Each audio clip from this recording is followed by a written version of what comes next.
Welcome to There Is a Method to the Madness. My name is Rob Maxwell, and I'm an exercise physiologist and personal trainer. I am the owner of Maxwell's fitness programs, and I've been in business since 1994.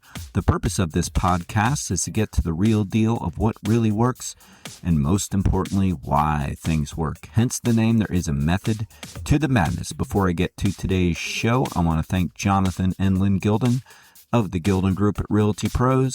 They are committed to providing the highest level of customer service in home sales.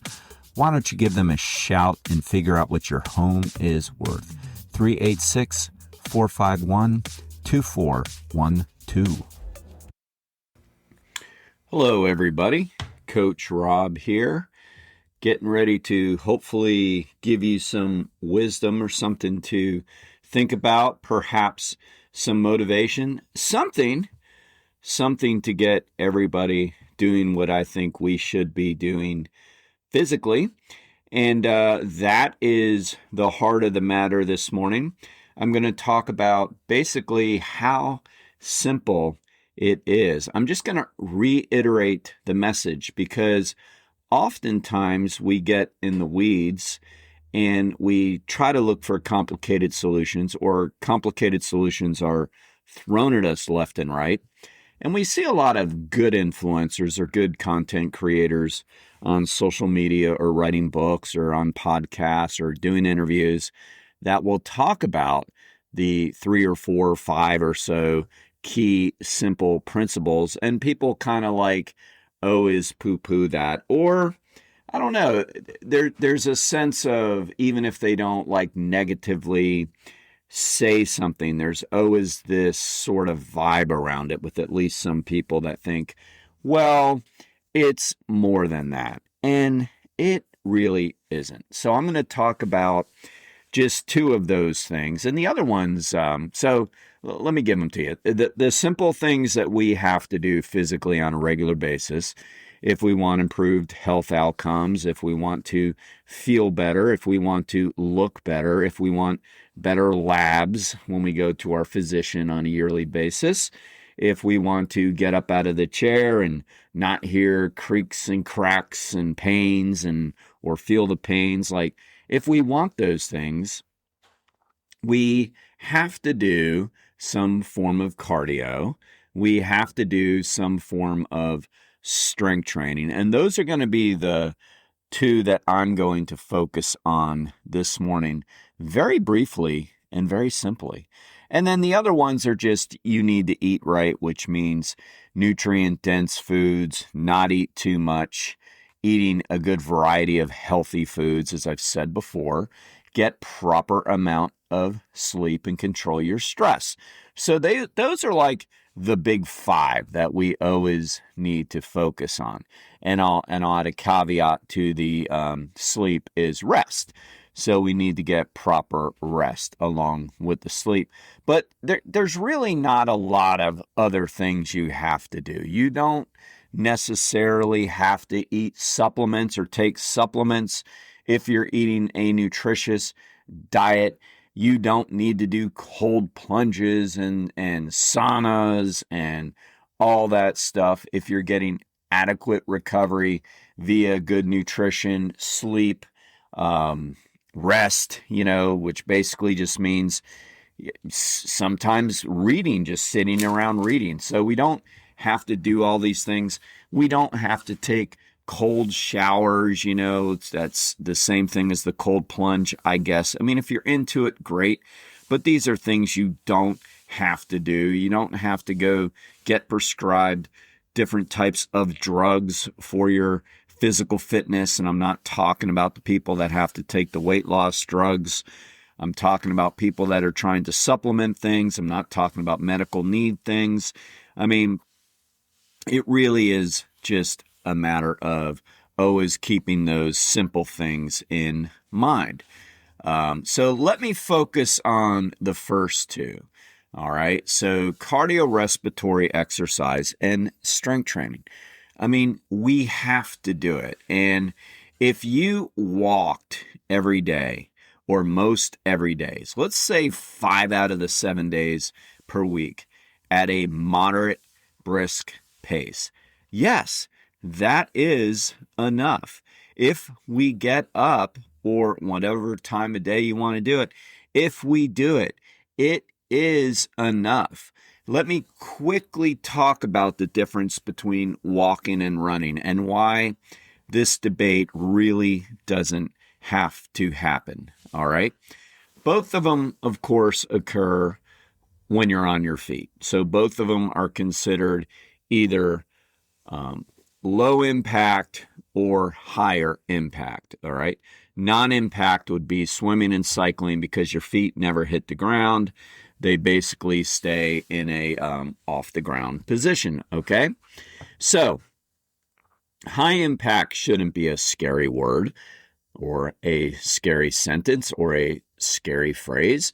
High impact just means that at one point during the gait analysis, both feet are off the ground. So when you jog or run at one point, it might be a very brief point. And when I look at my pictures in 5Ks now that the race organizations send you, I notice my feet don't come off the ground like they used to. I don't have that really good, leg kick anymore or butt kick. Those are things I can improve upon, but we do lose some of that with age. So there's a matter of how much it comes off the ground.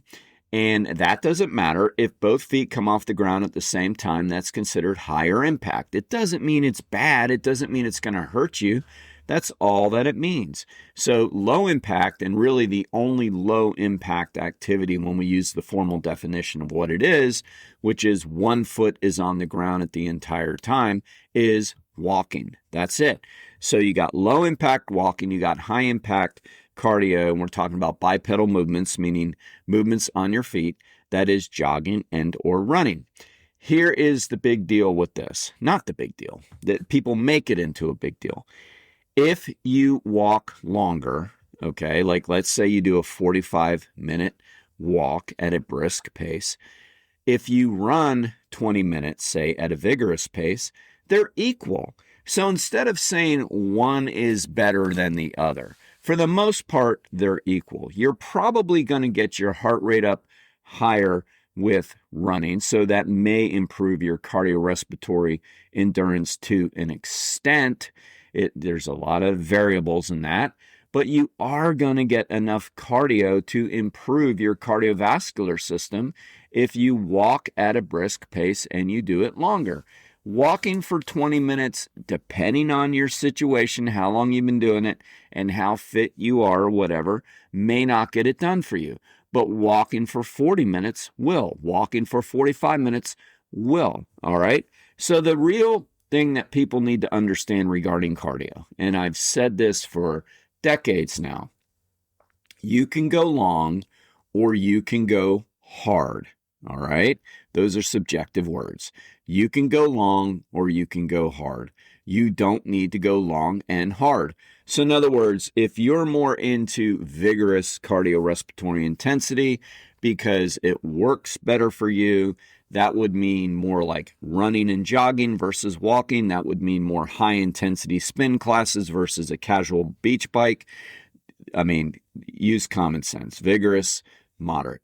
If you're into that, if you're into going harder, you don't have to go as long. You are going to reap cardiorespiratory benefits. If you run on a treadmill for 15 minutes, you are going to get roughly the same benefits as if you walked on the treadmill for 45.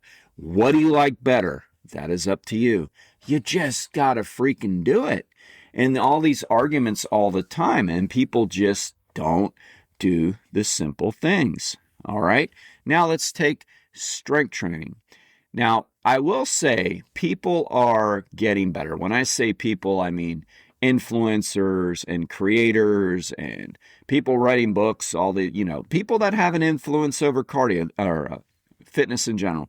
They are getting better with giving the proper information. I mean, most people know now that there are a lot of good ways to work out. And most people do know that they don't have to go to the gym every day to strength train to do some kind of a bro split, meaning they don't have to go to the gym and just do glutes and quads one day, and then the next day pecs and triceps. Right out of, say, Muscle Beach in California, when the bodybuilders were making that famous in the 70s and 80s. Is there anything wrong with it? No, but you don't have to do it. And when we look at the statistical analysis of strength training, it has been found over and over and over again. The 2 to 3 days per week of strength training, getting in all of your major muscle groups, is equal to or greater than if you spent more time at the gym different days doing strength training. All right? Can you do it? Sure. I do it sometimes. I mean, when I'm at my gym here, I usually always take the early shift here, and I'm here till about noon before I go home for lunch. So I usually get here a little bit after 5:30. I mean, there's sometimes a little bit of time in the day when my work is done. What's better? Sit there and play on the internet and get depressed? Sit there and go on social media and get angry? No, I mean, obviously that's a pretty dumb use of my time. Go out and do some strength exercises, right? So if we're doing it for that reason, great, but we don't have to. We just have to keep it simple, stupid, but do it. Too many people are not getting in the minimum of 2 days per week for strength training, and you're not going to get the benefits unless you do. And getting back to what I was saying, the creators, the influencers, the professionals are doing a better job of telling people the movements we have to focus on. That has been pushed out there, and thankfully people are starting to get it.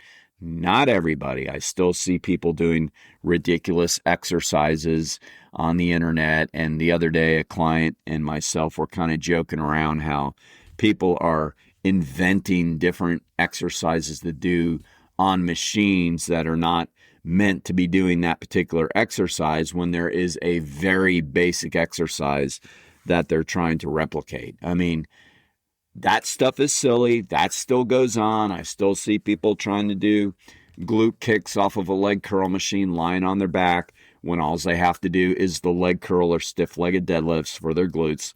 Whatever, people are still doing silly things like that. But for the most part, it's this simple, all right? And you hear me say it all the time. One of our, I guess let's just call it locally famous workouts is the squat, push, pull, where we do a circuit. If we are doing some form of squatting during the week, if we are doing some form of upper body pushing during the week, if we are doing some form of upper body pulling during the week, and then we throw in a little bit of hinge and a little bit of lunge, guess what? You are strength training appropriately. Because if you think that your individual muscles understand the difference with some of these very, very, very small changes in angles or range of motion or machines, you are very wrong. All right. We used to kid all the time. You see people doing concentration curls, and then they're going to do hammer curls, and then they're going to do, say, what else? Let's say preacher curls. Let's say standing barbell curls. Let's say reverse curls. So I just named 6 exercises for the biceps alone. Great. If you want variety, knock yourself out. If you want to do different versions of them when you strength train, I do that with clients. I do that with myself. If I get bored doing a certain bicep exercise, then I'll do another one. Whatever. Oh, here's another thing that's going to blow you away, and I'll get back to that point. You don't necessarily have to individually train your biceps. If you are doing proper pulling movements like rowing, pull-ups, pull downs, you are training your biceps, all right? But anyway, back to this other thing. There's nothing wrong with training your biceps, by the way. It's just we have to make sure that we are getting in the hardcore basics, which I will say again, squat, push, pull, hinge, lunge. If we are doing those things, we are strength training appropriately. But if you think that your biceps can tell the difference between a preacher curl and a reverse curl or a machine curl. You really don't understand science, nor do you need to. But you should trust the professionals, such as myself, that's telling you you're wasting your time with that form of micromanaging your fitness plan. Do the basics. That's all that we have to do. The biceps cannot tell the difference. The biceps function is elbow flexion and wrist supination. Every muscle group has a function. Good trainers, good strength coaches understand that. They know the functions of the muscle. They will show you the exercise to do the function. For example, if you're doing a row correctly, a seated row, a cable row, a dumbbell row, you are doing some form of elbow flexion. I want to hit that one last. That's why I got a little bit tongue-tied right there. You are doing some form of shoulder extension for the upper back, okay? Absolutely when you're rowing. But in this instance, that's not the important part. You are also doing elbow flexion, which works the bicep. So if you're rowing, you are doing, or pull downs, you are doing some form of shoulder extension, which works the lats. You are also doing some form of elbow flexion if you are rowing correctly, which it's really hard not to row correctly in this instance. You are doing the biceps by doing that. If you're doing a bicep curl, you are doing elbow flexion all by itself. Great. But if you're rowing properly, you've already done it. So when people say, I haven't worked biceps, yes, you have. You rowed. Or if they say, I haven't worked triceps, yes, we have. We have done chest press. We have done push-ups. It is covered. And if people will just understand that and not overthink it, but most importantly, get to the gym at least 2 times per week. And people are not doing it. Only 22% of our population in the United States is doing the amount of cardio and strength training that they need to do to get benefits. All right. So this is just another brief shout out to make sure that you understand me on this Monday morning for me, that it is very, very simple, but we have to do it. Thank you for listening to today's program. I ask you to please follow the show wherever you get your podcasts, and please select automatic download because that really helps the show. Now I want to thank Overhead Door of Daytona Beach, the area's premier garage door company. They have the best product. They have the best service. I personally vouch for Jeff and Zach Hawk, the owners. They are great people with a great company. If you have any garage door needs, please give them a shout at 386-222-3165.